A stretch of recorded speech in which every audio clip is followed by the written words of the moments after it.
सतनाम। जय गुरुदेव।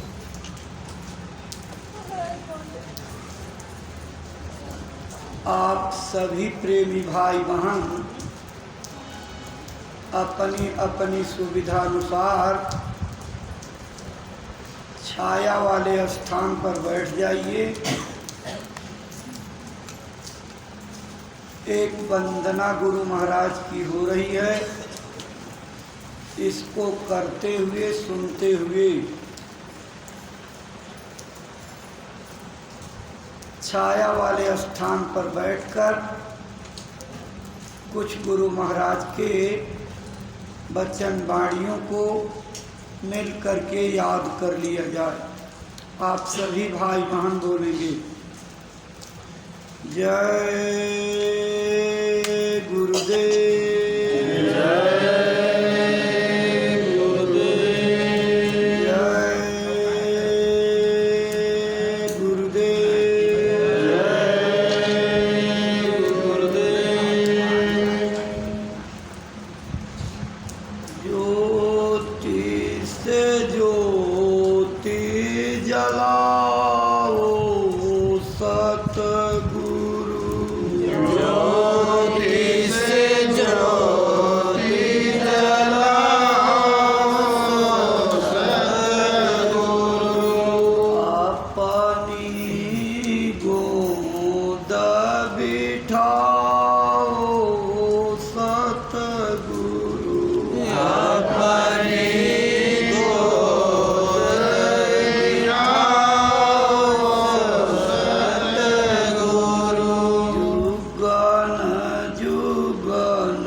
सतगुरु अपनी गोद बिठाओ सतगुरु।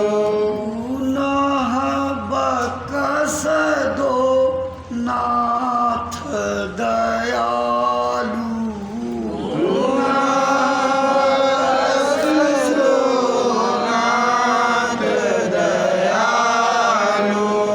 चरण कमल दिखलाओ सतगुरु चरण कमल दिखलाओ सतगुरु। अपनी गोद बिठाओ सतगुरु अपनी गोद बिठाओ सतगुरु। एक अरज है समर्थ स्वामी एक अरज है समर्थ स्वामी। नैनों में बस जाओ सतगुरु नैनों में बस जाओ सतगुरु।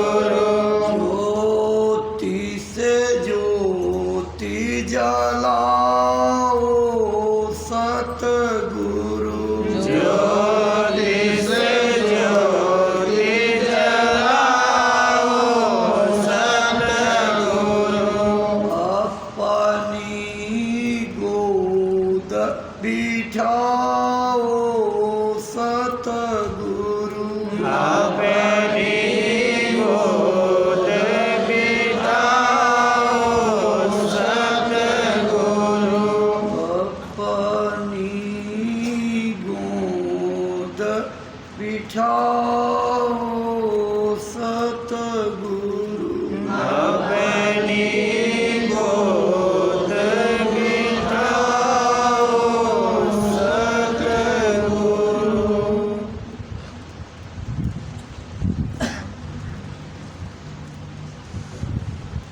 जय गुरुदेव जय गुरुदेव जय गुरुदेव जय गुरुदेव। जय गुरुदेव नाम किसका प्रभु का प्रभु का पावन नाम जय गुरुदेव प्रभु का जागृत नाम जय गुरुदेव।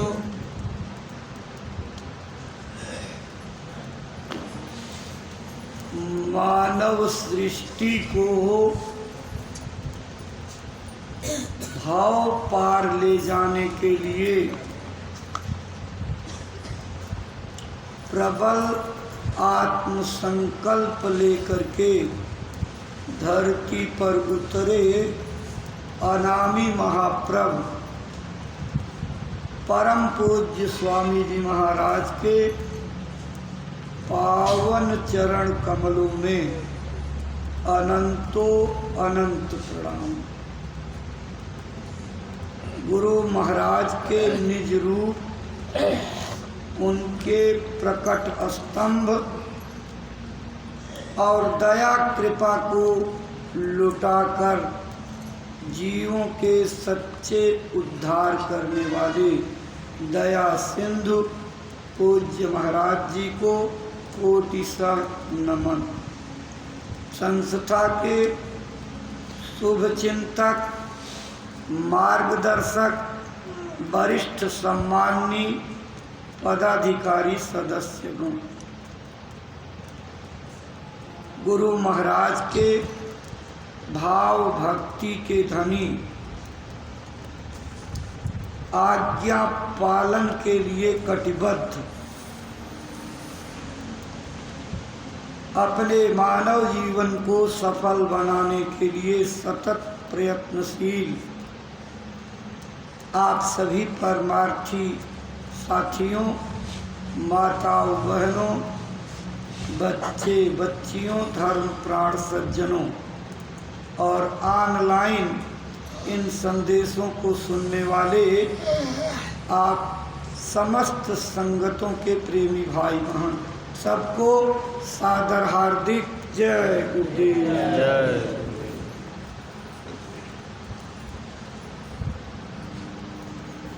प्रेमी भाई बहनों, परमार्थ और भक्ति के मार्ग में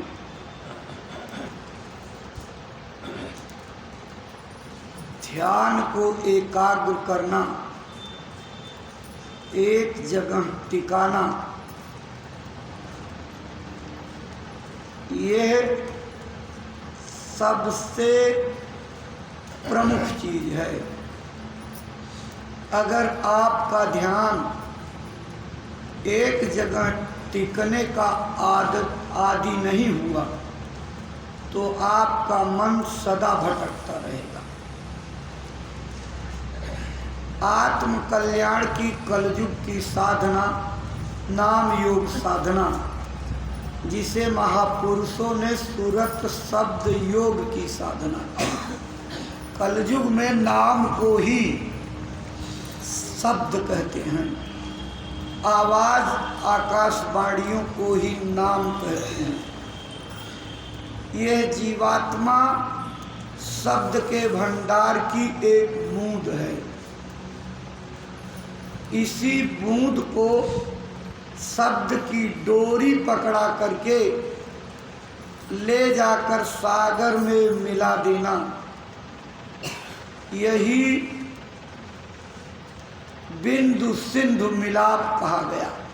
यानी बूंद समानी समुद्र में, बूंद जब समुद्र में समा जाती है तो बूंद का अस्तित्व खत्म हो जाता है। जैसे आपके घर में एक बाल्टी में पानी भरा हो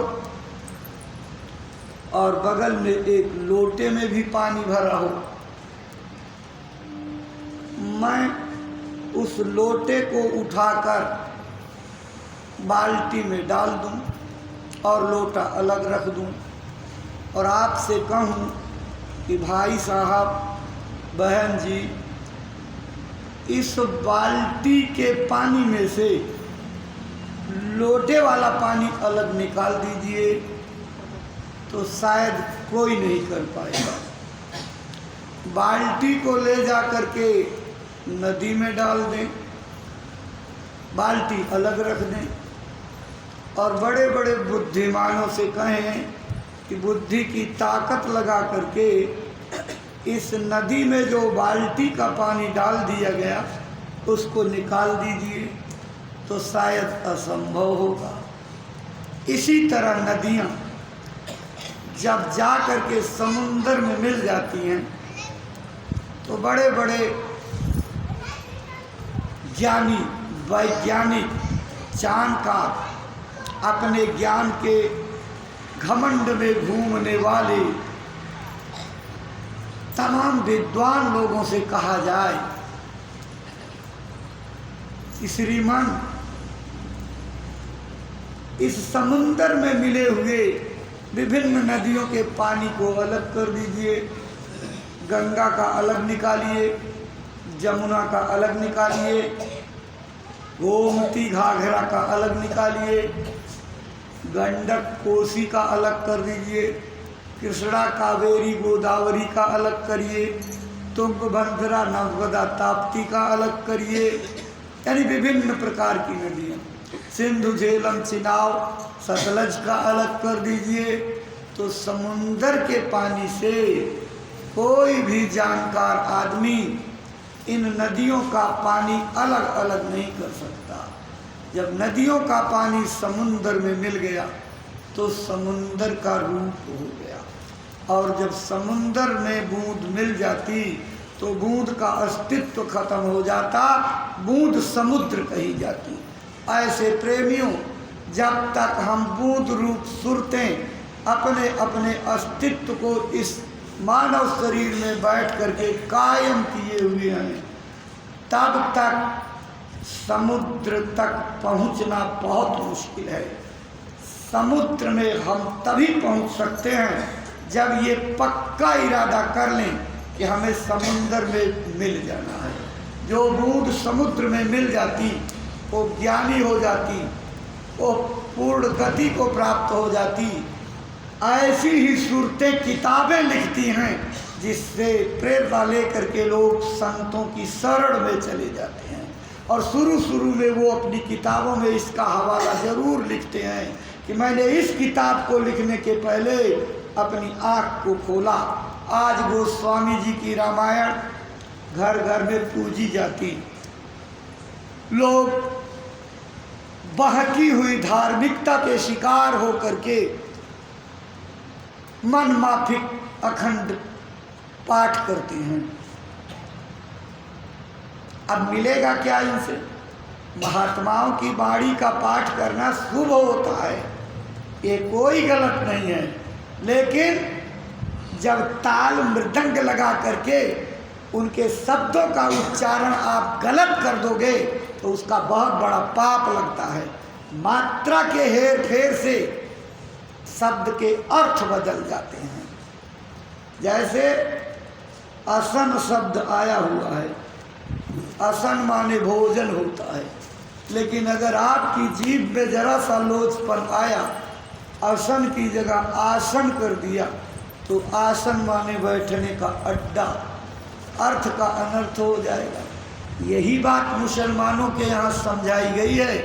नुक्ते के हेर फेर से खुदा जुदा हो जाता है। उर्दू में जब लिखा जाता तो इधर से खे, वाव,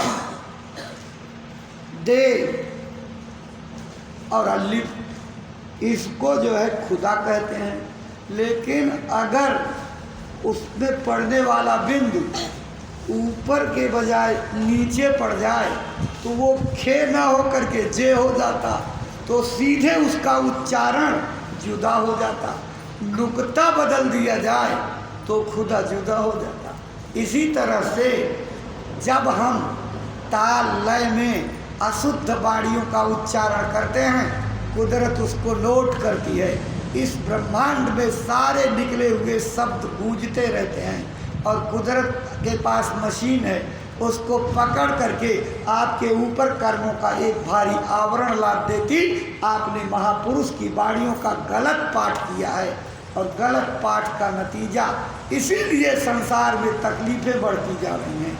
मुझे याद है, मैं एक बार पूज्य महाराज जी के आदेशानुसार यहाँ से राजस्थान, गुजरात, महाराष्ट्र, मध्य प्रदेश होते हुए और उत्तर प्रदेश में दौरे पर चल के आया।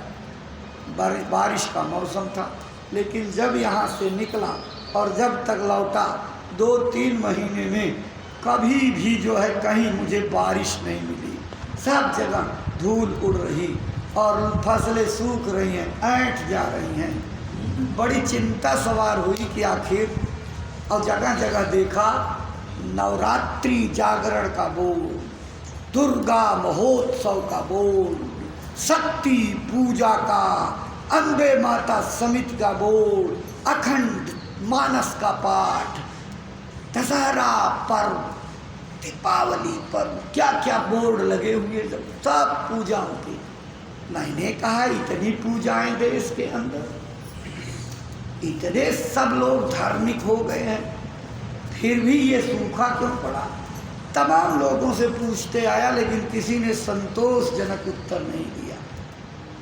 मैं गाजीपुर जिले में था, इसकी चर्चा कर रहा था। एक बुजुर्गवार ने कहा कि साहब मैं कुछ कहूँ। मैंने कहा बताइए। कहा कि वास्तव में जिसको आप पूजा समझ करके गलत अर्थ लगा रहे, ये पूजा नहीं। हमने कहा भाई इतने बड़े बड़े बोर्ड और अपनी कमाई का लोग जो है कितना पैसा इसमें खर्च कर रहे, आप इसको पूजा क्यों नहीं मानेंगे? उसने कहा साहब रामायण को आप मानेंगे? मैंने कहा मानूंगा। लेकिन रामायण में लिखा हुआ है कि तामस यज्ञ करहि नर अदेहि विविधि विधितान अदेव न बरसहि धरणी बड़े न जामहि धान। जब लोग तामसी विचारधारा से यज्ञ दान पूजा जाप ताप कर्म कांड करते हैं तो उस तामस का प्रभाव उनकी पूजाओं पर हो जाता और देवता नाराज हो जाते, धरती पर बारिश नहीं होती, अन्न की कमी हो जाती, भूखमरी फैल जाती, अकाल और दुर्भिक्ष यानी कहत का वातावरण फैल जाता और दुर्भिक्ष अकाल और कहत के मारे हुए चारों तरफ हाहाकार हो जाता। वही दशा आज है। मेरी बात समझ में आई? हमने कहा अच्छा तामस यज्ञ कैसे इसको कहोगे? कहें जब भगवान को प्रसन्न करने के लिए पूजा की जाती तो समझ लीजिए कि असली पूजा होती, लेकिन पूजा के पीछे मनसा और कुछ है। हमने कहा वो भी हमको समझाइए दादाजी। तो दादाजी ने क्या बात बताई, बैठ गई मेरे दिल में। कहा देखो साहब, जब चुनाव का समय नज़दीक आ जाता, प्रधानी का, विधायकी का, जिला पंचायत का, सांसदी का, तो बड़े बड़े आयोजन लोग इसीलिए करते, लाखों लाख की भीड़ करते, ये जनता जिसके खाएगी उसकी दुहाई करेगी, मेरा अन्न खा करके इन पर चढ़ जाएगा और ये वोट मुझको दे देंगे। जीतने की भावना से चुनाव में विजय प्राप्त करने के लिए ये खर्च किए जाते हैं, इसलिए ये तामस यज्ञ है। दूसरी बात और क्या बताई? कहा कि सुनिए, ये राज के टैक्स की चोरी करते हैं। हमने कहा वो कैसे? उस बुजुर्गवार ने बताया कि जैसे इनकी फैक्ट्री दुकान पर 10 लाख रुपए का सरकारी टैक्स बनता, उसको सरकारी खजाने में जमा करना। तो वो क्या करते हैं, 2 लाख रुपया इन पूजाओं में और जलसे में खर्च कर देते और जीरो बढ़ा करके यानी 20 लाख खर्चा दिखा देते, यानी सीधे सीधे 18 लाख बचत कर लेते। साहब इस चोरी से देवता नाराज होते हैं, तभी पानी नहीं बरसता है। और बहुत सी बातें उन्होंने बताई जिसको बताना अभी शोभा युक्त नहीं होगा इस मंच से, मतलब वो थोड़ी सी अमर्यादित हो जाएगी। लेकिन आप समझदार हो, इस संसार में पूजा करने वाली, उपासना करने वाली, जप करने वाले, तप करने वाले भगवान के विश्वास और आस्था में कितने पानी में हैं इसका आप अंदाज लगाइए। और जो लोग इन पूजाओं में लगे हुए हैं उनको भी अपनी छाती पर हाथ रख करके तौलना चाहिए, हम कितने धार्मिक हैं, कितना भगवान को मानते हैं। क्या इसीलिए घर गृहस्थी छोड़ा था, इसीलिए घर द्वार छोड़ा था, अपने बाल बच्चों को त्याग करके आप जंगल चले गए थे, लंगोटी लगाई थी। तो जो काम कर रहे हैं इसके लिए, इस देश में आज के सैकड़ों साल पहले की बात है, जिस समय 2 करोड़ साधु थे, 2 करोड़, और आज 6 करोड़ से ऊपर उनकी गिनती है। उस समय एक राष्ट्र कवि ने साधुओं के आचरण पर टिप्पणी करते हुए अपनी भारत भारती में ये लिखा था, यदि देश के ये साधु ही कर्तव्य अपना पालते तो देश का बेड़ा कभी का पार ये कर डालते। अफसोस हरि के नाम पर अब राम का ही नाम है और गांजे की चिलम पर लव लगाना एक इनका काम है। क्या इसके लिए घर गृहस्थी छोड़ा था? क्या इसके लिए साधु बने थे? आत्मा को जगा करके परमात्मा को प्राप्त करेंगे और सारी दुनिया को भजनानंदी बना करके सबको भगवान से मिला देंगे। कितने बड़े लक्ष्य के साथ आपने गृहस्थी छोड़ी और आज कहाँ डूब गए। इसी को कहा है, इसी बात पर लिखते हुए कहा, धोबिया जल बिच मरत पियासा, आचित अन्न करत उपवासा। अरे प्रेमी भाई बहनों, वो घर में रखे हुए इस मालोजर का उपयोग नहीं कर पाता और वहाँ जो है भूखा धोबिया रोवे धोवे और रहाई धोबैनी की आशा, धोबिया जल बिच मरत पियासा। हम आप माया के पदार्थों की आशा करके, मायावी चीज़ों की इच्छा करके और इससे कुछ पाना चाहते हैं, कुछ नहीं मिलेगा। माया के तभी तो नई नस्ल के साधुओं की तैयारी गुरु महाराज को करनी पड़ी।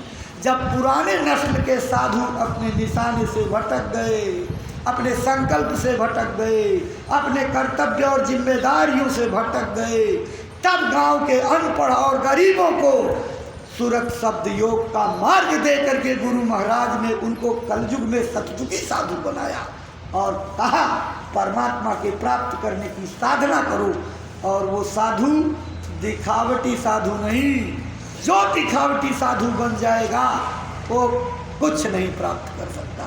इसलिए आपको साधु बनाते समय गुरु महाराज ने कहा था, दिखावटी साधु मत बनना, कलयुगी साधु मत बनना, साधु बनो तो सत्य के विद्यार्थी बन करके, सत्य वस्तु को पाने की प्रबल इच्छा रख करके संकल्प करो, इरादा करो, गृहस्थी के कामों को गौर करके और प्रमुख रूप से भजन को निशाने पर रखेंगे। लेकिन बात उलट गई, हमने इस दुनिया को प्रमुख कर दिया, भजन को गौर कर दिया, पीछे ढकेल दिया। पहले दुनिया कमाओ, उसके बाद जब फुर्सत होगी तब भजन के लिए, तभी तो भजन के लिए समय नहीं दे पाते। जबकि असली काम ये था, भजन करते करते अपना काम बना लेना। दुनिया तो पीछे पीछे दौड़ती चली जाएगी, भाग्य में लिखा हुआ मिलेगा, उसको कोई रोक नहीं सकता। लेकिन हम आप सब जुट गए दुनिया कमाने में, कोई पीछे नहीं है। जब मौका आता है तो कहते हैं गुरुजी सब कुछ आपके भरोसे, बिना आपकी दया के कुछ नहीं। लेकिन जहाँ चालाकी, चंटई और होशियारी और मतलब परस्ती खुदगर्जी आ जाती, गुरुजी को पीछे कर देते हो कि स्वामी जी थोड़ी देर आड़ में बैठ जाओ, मेरी मनमर्जी को कर लेने दो, और केवल दिखावटी कहते रहते हो कि हम गुरु के हैं, हम चेला हैं। और चेले कहने पर जब चले नहीं तो चेले कहते। स्वामी जी सुनाया करते थे अपनी आप बीती। एक बार एक जगह बैठे थे, तपसरा कर रहे थे। तपसरा कहते हैं महात्मा जब दो चार प्रेमियों को खास ले करके सीने बसीने कुछ चर्चा गोष्ठी हाल चाल दिया करते, उसको तपसरा कहते हैं। तपसरा कर रहे थे, तब तक एक आदमी, उन्हीं का प्रेमी, उधर से एक टीन सिर पर लादे हुए, और जब देखा गुरुजी बैठे हैं तो थोड़ा आड़े से होता हुआ, लेकिन गुरुजी की नज़र पड़ गई। अरे कहा बुलाओ बुलाओ उसको बुलाओ। स्वामी जी ने बुलवाया, कहा कि ये क्या ले जा रहे हो। थोड़ी देर चुप रहा। स्वामी जी ने फिर पूछा, अरे क्या ले जा रहे थे। स्वामी जी घी है, घी। किसका घी है। अरे हजूर आपका है, और किसका घी है। कहा अच्छा अच्छा रखो फिर रखो। रख दिया। थोड़ी देर तपसरा में बैठा रहा, और तपसरा से जब ऊब गया, और मन तो लगा तपसरा में क्या बैठा, तो बुला लिया गया, इसलिए संकोच में बैठ गया। मन तो लगा था गृहस्थी में, घर पर बच्चों के बीच में। तो थोड़ी देर कसमसाया इधर उधर। उसके बाद कहता है स्वामी जी अब आदेश हो तो चले। फिर हाँ बच्चा चले जाओ। जैसे टीन पर हाथ लगाए तैसे कहा, अरे ये क्या कर रहे हो। कहा गुरुजी ये घी घर ले जाएंगे। है? अरे अभी बदल गए? तुमने अभी मुझसे कहा कि हजूर ये आपका है और इतनी देर में तुमने बात बदल दी। कहा हजूर कान पकड़ता हूँ, जिंदगी में अब कभी नहीं कहूँगा, मेरे बच्चे भूखों मर जाएंगे, हजूर ये हमारा है। इसी तरह से हम आप मौके पर तो कहते हैं पूज्य महाराज जी सब कुछ आपका, महाराज जी सारी गृहस्थी आपकी, लेकिन जब गृहस्थी में कुछ खुदगर्जी आ जाती तो गुरु जी को महाराज जी को एकदम किनारे लगा देते हो। अरे मानो तो पूरी तरह से मानो, विश्वास करो तो पूरी तरह से करो, अरे समर्पण करो तो समर्पण करो, इस तरह करो। किस तरह जानते हो? अपने को मिटा करके खाक कर दो। मतलब ये है कि अपने मालिक की उल्फत में इस तरह विरह में दीवाने हो जाओ कि मालिक खुद आकर के आपका हाल चाल पूछे कि बंदे बता तेरी रजा क्या है, तो चाहता क्या है। प्रेमियों की पुकार पर मालिक पिघलते जरूर हैं, लेकिन हमको पुकार करने का सहूर नहीं है, हम बुलाना नहीं जानते। हम भिखमंगे तो दरबार में बन करके आ गए, लेकिन कटोरा फैला करके मांगना नहीं आता। भिखमंगे का वसूल मंगता का वसूल बनाओ तब कुछ मिलेगा। मंगता को देखा कैसे चलता है? जब एक घर में भिक्षा पा जाता तमाम ताने सुनता और अगले घर जाने के पहले कटोरी का अनाज बगल की झोली में डाल देता और दूसरे दर पर जाता तो खाली कटोरा लेकर के जाता। अगर वो भरा कटोरा लेकर के जाए तो लोग क्या कहेंगे, तेरे खाने भर का तो हो गया, क्या करेगा और लेकर के। इसलिए वो अपने धन को इधर छिपा लेता और छिपा करके खाली कटोरा लेकर के जाता। आपको भी अपना धन छिपाना पड़ेगा, बर्तन को खाली करना पड़ेगा। लेकिन हम बर्तन में कूड़ा कचरा भरे रहेंगे तो देने वाला कैसे देगा?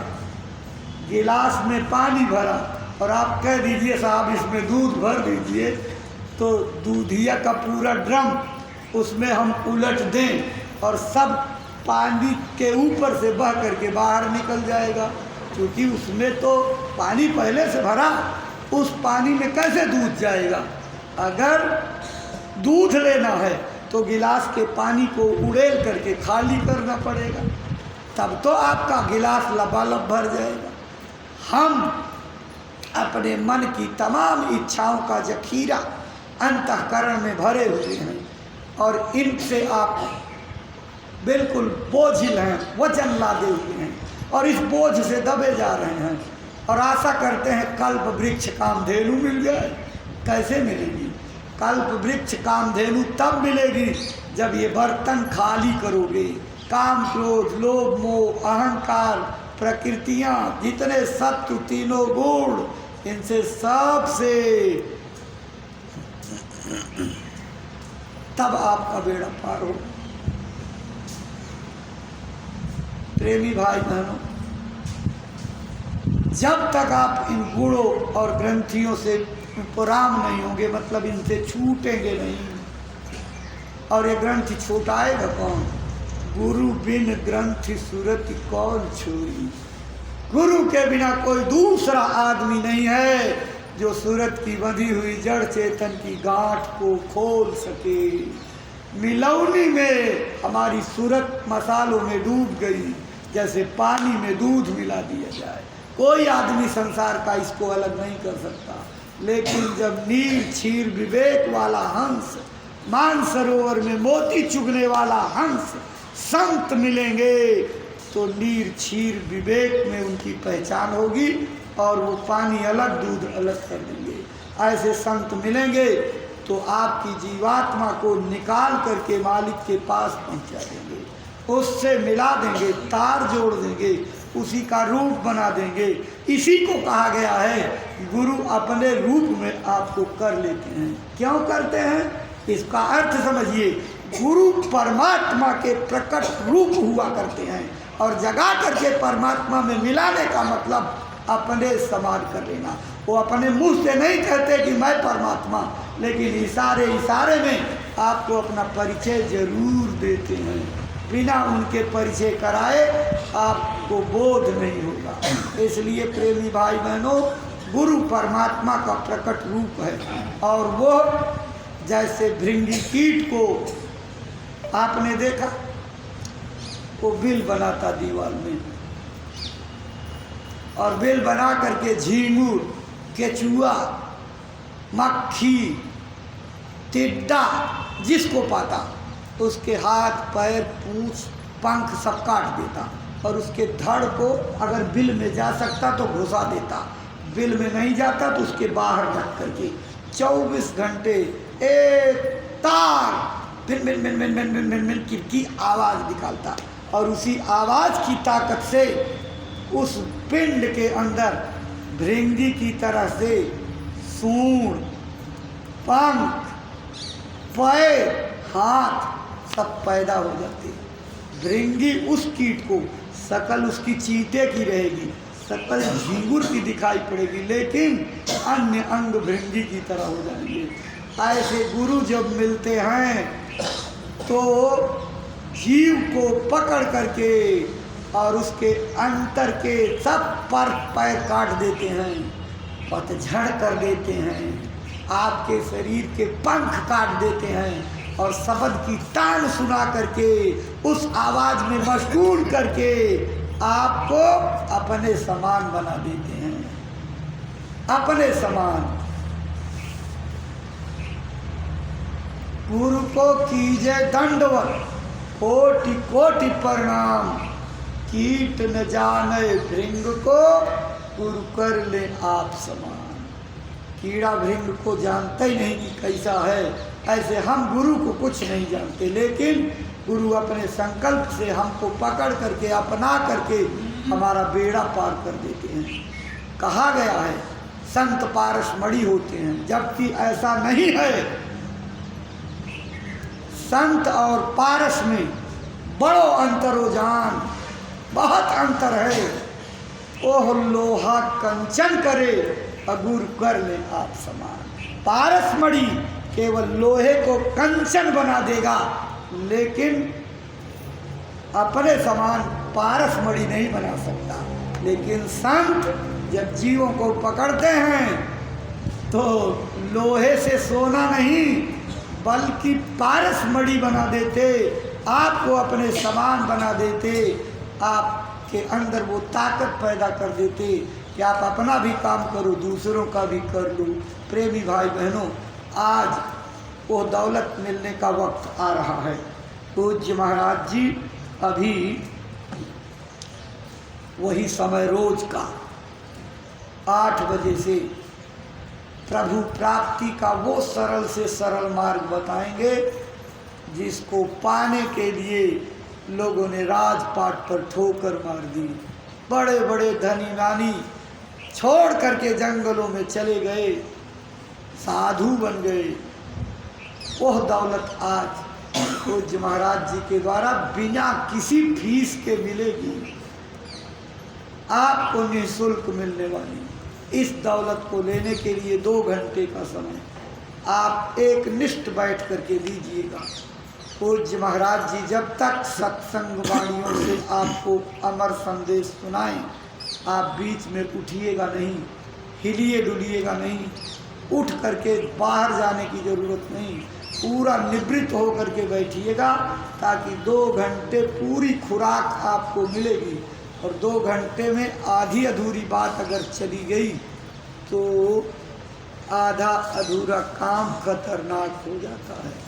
प्रेमी भाई बहनों, आधी बात सुनने पर जो है बड़ा खतरा होता है। एक बार हमको किसी ने सुनाया था, संतों की वाणी तो नहीं लेकिन दुनियादारों की बात है, प्रेरणा ले लेना चाहिए। एक बार तब ये मोबाइल का ज़माना नहीं था, रेडियो गांव-गांव में कभी कभी एक आध आदमी के पास हुआ करते थे। तो रेडियो में एक जो है पहलवानी सिखाने का जो है कार्यक्रम आ रहा था, और बगल के स्टेशन पर पकौड़ी बनाने का तरीका बताया जा रहा था। तो ये दोनों स्टेशन रह रह करके कभी वो पकड़ ले, कभी वो पकड़ ले, कभी वो पकड़ ले, कभी वो पकड़ ले। तो उसने जो है पहले कहा कि पहलवानी सीखने के लिए शरीर को मजबूत बनाना पड़ता है। मजबूत बनाने के लिए सरसों के तेल की मालिश सुबह शाम शरीर में करनी चाहिए। बस इतना बताया था, तब तक पकौड़ी वाला स्टेशन पकड़ लिया। कहता है कि उसके बाद उठा करके उबलती हुई कढ़ाई में डाल दीजिए और पकौड़ी बन जाएगी। मतलब ये है, आधी बात उसकी और आधी ये पकड़ करके वो तो अर्थ का अनर्थ हो जाएगा और पहलवान बेचारा तो पकौड़ी बन जाएगा। इसलिए आधी बात पूरा ध्यान लगा करके यहाँ बैठे हो तो वहाँ ध्यान मत ले जाना कि चलो बच्चों के बीच में चले गए, धान के खेत की मेड़ देखने लगे और यूरिया और डाई छींटने लगे। ये मत करना। अगर ये करे तो काम खत्म हो जाएगा। अपने स्वामी जी के समय की बात है। स्वामी जी एक मुल्ला जी के कहने पर मस्जिद में नमाज पढ़ने गए थे। बहुत दिन तक पढ़े और पढ़ करके उन्होंने कहा था कि खुदा चंद मिनटों में मिल जाएगा। तो उनके भरोसे पर रहे। एक दिन नमाज पढ़ते पढ़ते स्वामी जी उठे और खुरपी ले करके वो घास ओस थी निराई करने लगे। अब देख तो उसने लिया, लेकिन अब नमाज के बीच में क्या कहे। जब नमाज ख़त्म हुई तो उसके बाद नाराज होकर के मौलवी ने कहा, आप लोग नमाज पढ़ रहे हैं और तुम मनमानी काम करके ये काम करने लगे। स्वामी जी ने सरल तरीके से कहा कि अब क्या करूं, नमाज पढ़ने वाला यहाँ था ही नहीं तो मैं किसकी नमाज पढ़ूं। का क्या कहा, मैं तो यहीं तुम्हारे सामने था। कहा हाँ, शरीर तो आपका यही था, लेकिन आप घर में घोड़ी वाला बच्चा पैदा कर रहे थे, मन तो आपका वहाँ था, घोड़ी का बच्चा पैदा हुआ, इसलिए नमाज पढ़ाने वाला तो चला गया तो किसकी नमाज पढ़ें। निरुत्तर हो गए। और दूसरे कुछ महीने के बाद जब देखा तो अल्लाह अकबर सवेरे आवाज़ लगती थी। अर्थ पूछा था, इसका अर्थ क्या है मुल्ला जी?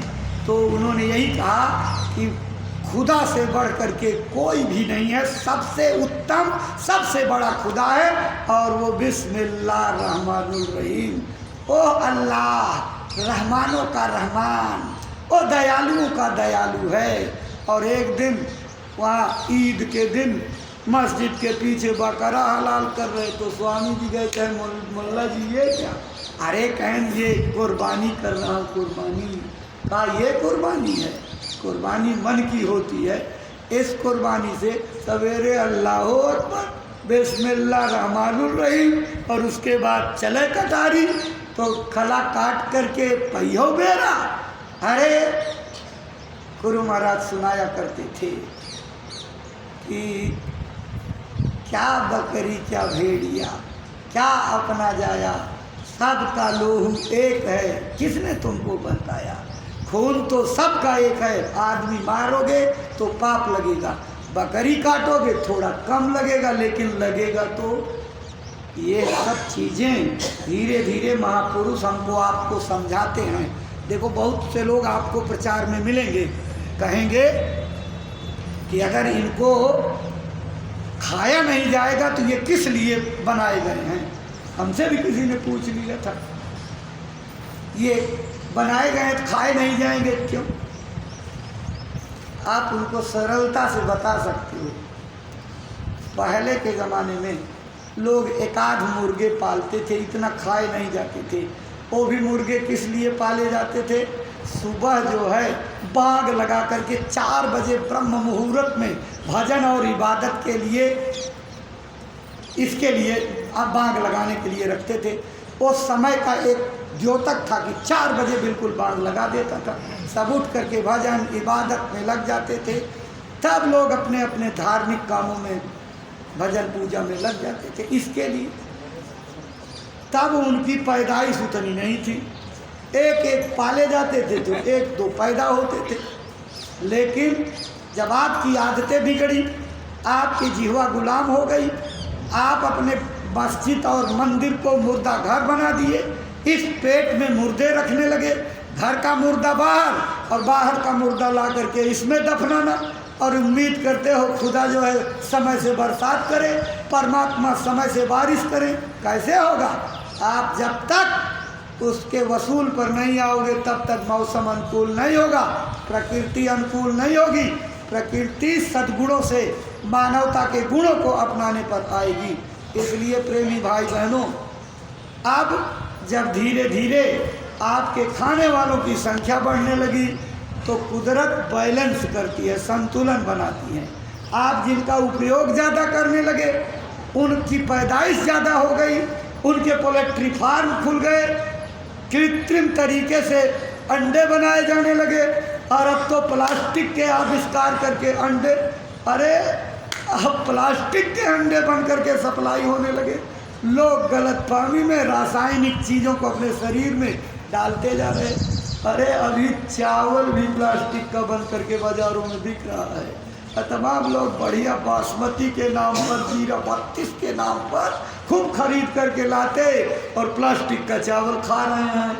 ऐ प्रेमी भाई बहनों, नकलियत और असलियत में बहुत बड़ा अंतर होता है। इसलिए अब देखो, कुत्ते भी तो इसी देश में रहते हैं, लेकिन कुत्तों को कोई नहीं खाता। बहुत से इलाकों में कहीं खाते हैं, उधर आसाम ओसाम की तरफ, लेकिन आम तौर पर इसका उपयोग नहीं करते। आपकी तरफ इसको कोई नहीं मार करके खाते। तो कहीं आपने देखा कि कुत्तों की जनसंख्या इतनी बढ़ गई कि बटेसर लग रहा हो इनका? कहीं बटेसर पशुओं का मेला लगता है? कुदरत सब संतुलन बनाती है। इसलिए जिसको आप ज़्यादा उपयोग करोगे तो यूज एंड डिसयूज का एक जो है वैज्ञानिक नियम है, उपयोगिता और अनुपयोगिता के सिद्धांत के नाते। देखो, जो अफ्रीका के जंगलों में जीरा पहले झाड़ियों को जो है वो चर चर करके अपना शरीर पोषते थे, धीरे धीरे झाड़ियाँ खत्म हो गई, ऊंचे ऊंचे वृक्षों पर गर्दन उचका उचका करके पत्तियां जो है खाने लगे, तो जिराफ की गर्दनें बढ़ती चली गई और लंबी गर्दन वाले हो गए। ऐसे ही पहले आदमी के पूंछ हुआ करती थी, आज भी पुष्पदंड की हड्डी आपके पीछे मौजूद है। तब लोग, अरे जो राम की मदद किए थे वो ऐसे ही लोग थे जिनके पूंछ हुआ करती थी। वो सचमुच उस समय के आदिवासी मानव ही थे, वन मानुष कहे जाते थे। उन्होंने राम की मदद की, लेकिन धीरे धीरे जब आदमी चलने लगे पैरों से और दो आगे के हाथों का उपयोग नहीं हुआ, तो धीरे धीरे करके पूंछ का कोई उपयोग नहीं रहा, घटती चली गई और आज पूंछ विहीन हो गए जो है। तो जिस अंग का उपयोग करोगे वो बढ़ता जाएगा, जिस अंग का अनुपयोग करोगे घटता चला जाएगा।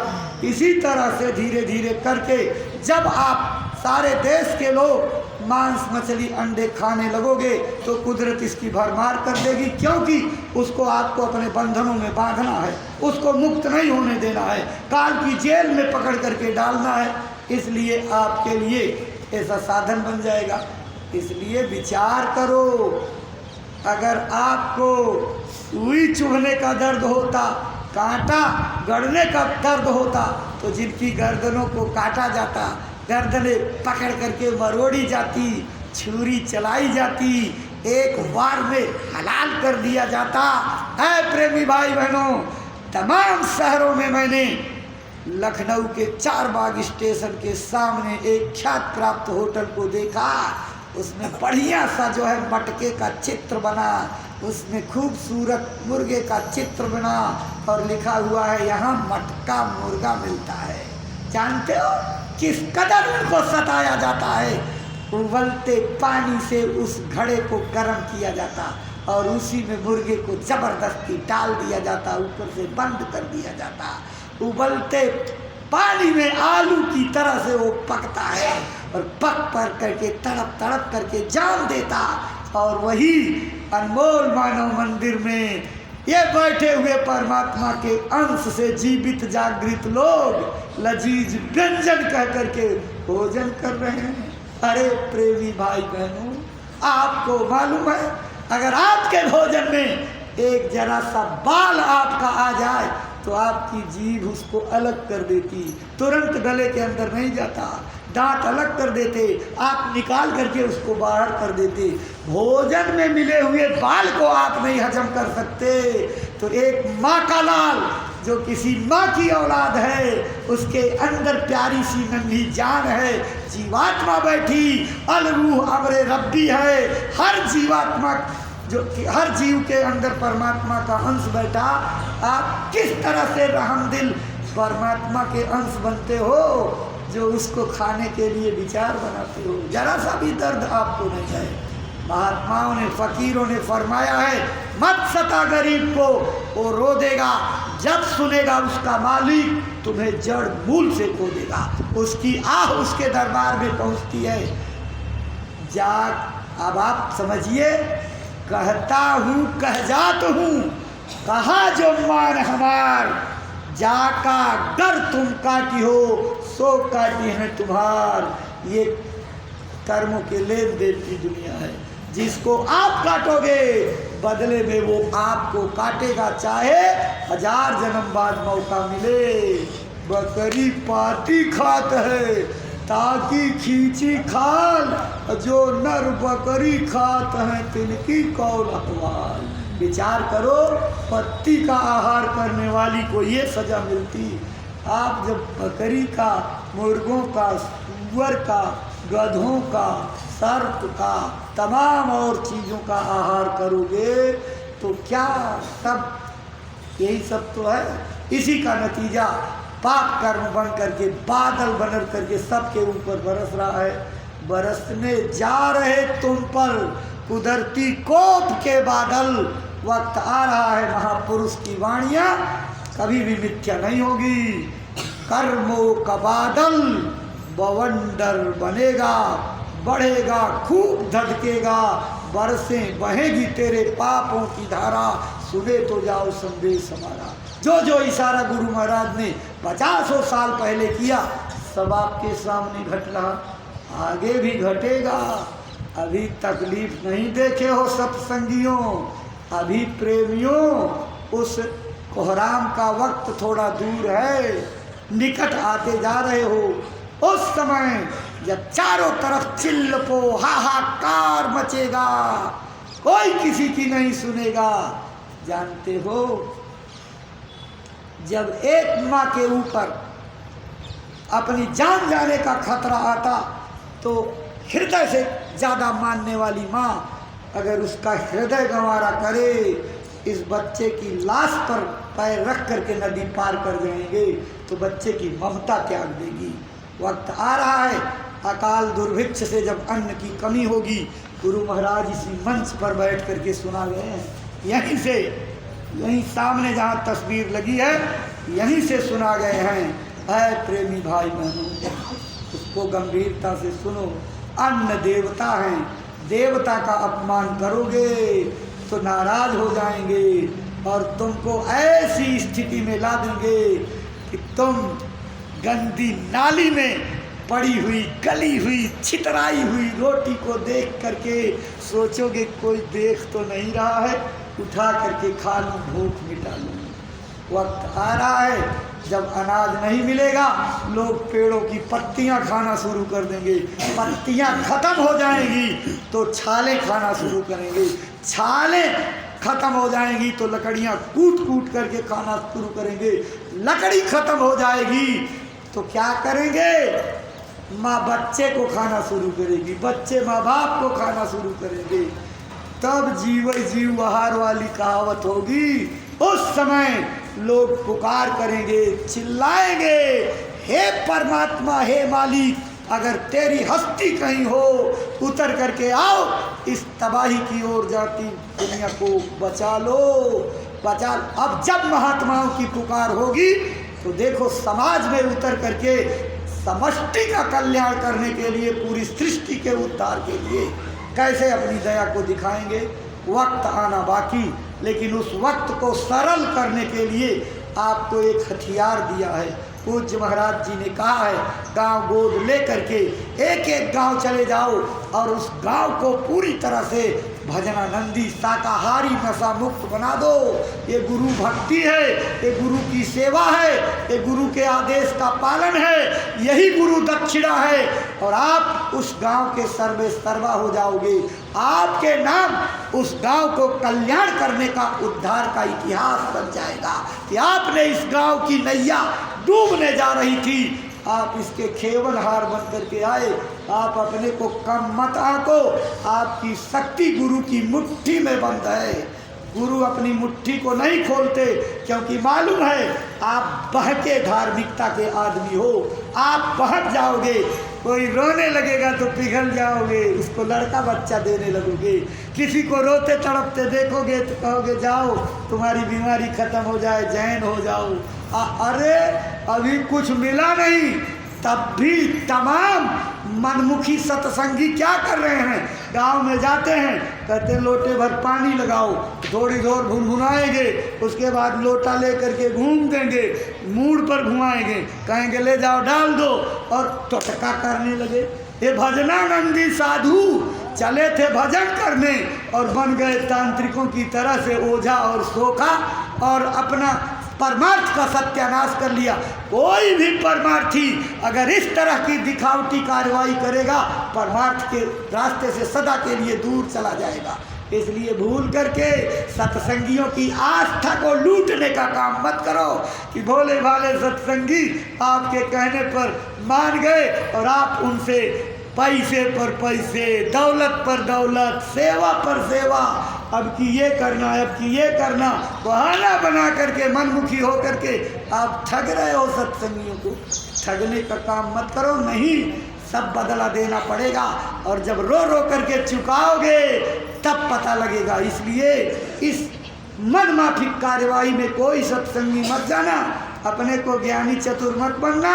कुदरत सब देखती है, सबका फैसला करती है। इसलिए झाड़ फूंक करके लोगों के भूत उतारने वाली कार्यवाही आप मत करो।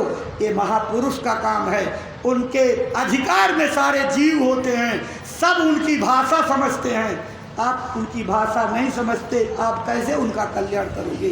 दादा गुरु के समय की एक बात है, एक बार इक्के पर बैठे चले जा रहे थे, इक्के पर बैठे चले जा रहे और घोड़ा अड़ गया, और इधर करे उधर करे, बड़ी देर तक बड़ी साटी मारा उसने, घोड़ा चले ही नहीं।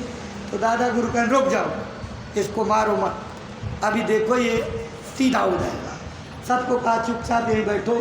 तो उसके पास गए और कान में धीरे से कह दिया, मुझे मेरे मुकाम तक पहुंचा दो, तेरा काम हो जाएगा। बस भाषा समझ गया और बस चल पड़ा, फट फट फट फट फट फट सर पट चला गया। और जब गुरु महाराज यानी दादा गुरु जी महाराज का मुकाम आया और वहीं पर जो है पहुँचे और उतरे, तो सरपट घोड़ा गिरा, काम तमाम हो गया। जीवों के उद्धार का काम महापुरुष करते हैं।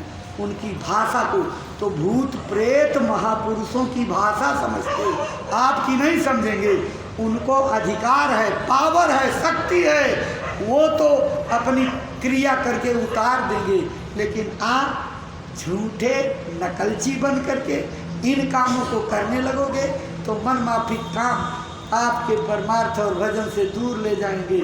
और इसी दुचिताई में आप जो है, अब सत्संगी भी ऐसे हैं, महापुरुष इतने कल्याण का रास्ता बताएंगे, उसमें उनसे चवन्नी नहीं खर्च होगा। लेकिन अगर कोई ठग्गू आदमी आ जाए तो फिर नोट पर नोट, गड्डी के गड्डी खर्च कर रहे होते हैं। आप भी तो गलती कर जाते हो। अरे वही पैसा अगर सेवा में लगा करके गुरु के दरबार से दया मांगो तो देखो आपके ऊपर आने वाली मुसीबतें टल जाएंगी। लेकिन आप यहाँ नहीं करोगे और वहाँ जो है ठग्गू आदमी मिल जाएंगे तो उनके पीछे बर्बाद कर देते हो। और जब बर्बाद कर लेते हो, सब कुछ गंवा करके उसके बाद आते हो, कहते हो महाराज जी दया कर दीजिए, बहुत ठग लिए गए, लूट लिए गए। तो अगर पहले से सचेत रहते तो क्यों लूटे जाते। इसलिए प्रेमी भाई बहनों, 8 बजे से नामदान होगा। नए लोग जो आए हुए हैं समय से पहुंच जाएंगे। पुराने लोग जो कल नामदान प्राप्त कर चुके हैं वो भी पीछे जगह मिल जाए तो वहाँ नहीं, नीचे बैठ करके आवाज़ सुनने को मिलेगी। बातों को फिर से दोहरा लीजिए, जब कई बार सुनेंगे तब धीरे धीरे कुछ बातें याद होती हैं। पुराने लोग भी जो साथ बस के आए हुए हैं, बैठ करके अपने को तरोताज़ा कर लीजिए। फिर जो जंग लगी है उतर जाएगी, कुछ फुर्ती आ जाएगी, प्रेरणा जाग जाएगी, समय ज़्यादा देने लगोगे। इसलिए पूरा समय सुनना, इत्मीनान से बीच में मत उठना। और यहाँ रसीद काउंटर पर कटेगी, आप रसीद कटा लीजिएगा। ये प्रमाण पत्र है आपके नामदान प्राप्त करने का। इस तारीख को मैंने गुरु से रास्ता लिया था। गुरु जिस दिन जीवात्मा को नामदान देते हैं वही आदमी का पुनर्जन्म होता है। असली जन्म तिथि ये होती है। इसी जन्म तिथि को असली अध्यात्म का जन्म माना जाता है। यही अपने चेतने का समय है, इसलिए वो जन्म तिथि का प्रमाण पत्र है। नामदानी सेवादानी की रसीद पहले मौका मिले तो पहले कटा लीजिए। मान लो समय आपका सत्संग का हो गया तो चले जाना, लौट करके कटा लेना, लेकिन रसीद जरूर कटा लेना। और बाकी बातें तो पूज्य महाराज जी आपको समझाएंगे ही। आप सब लोग मालिक के नाम को प्रेम से बोलिए। आपकी दूसरी सेवा का समय हो गया है। त्रुटियों को माफ करके बोलिए जय गुरुदेव, जय गुरुदेव, जय गुरुदेव। नाम किसका? प्रभु का पावन नाम, प्रभु का जागृत नाम। बाबा जय गुरुदेव जी महाराज का कहना है। और पूज्य महाराज जी की प्रार्थना, हाथ जोड़कर विनय हमारी हो जाए सब शाकाहारी। बाबा जी की अर्जी है, आगे आ